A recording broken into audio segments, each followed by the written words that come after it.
Shalom Ouvracha, mes chers amis, nous sommes le 21e jour du Homer. Le 21e jour du Homer, ça fait référence à deux sphères. La sphère de la Malchut, de la royauté, et de la Tiferet, c'est la splendeur. Qu'est-ce que ça veut dire la royauté de la splendeur?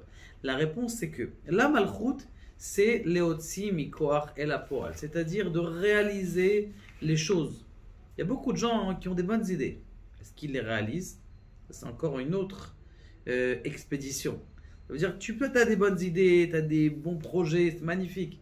Mais de passer du monde de la pensée au monde de l'action, c'est comment on appelle ça, une projection et une puissance de feu qui est très importante. D'ailleurs, regardez, la NASA, quand elle envoie une fusée dans le ciel, d'accord, elle brûle au démarrage 1000 fois plus de kérosène 1000 fois plus de kérosène que tout le voyage de la navette spatiale après. Parce que juste pour pouvoir commencer, de transformer de l'idée à la matière, ça c'est quelque chose d'important. Maintenant, dans la Tiferet, on a expliqué que la splendeur du monde, c'est quoi? C'est l'étude de la Torah, la sagesse. Maintenant, comment est-ce que tu vas réaliser ta Torah? Il y a deux possibilités. Réaliser ta Torah, c'est que tu vas prendre cette Torah et tu vas l'ingurgiter à l'intérieur de toi pour avoir des bonnes midotes. Comme il dit Rav Chaim Vital, il dit quelqu'un qui connaît tout le chasse, mais qui n'a pas des bonnes midotes, ça vaut rien du tout.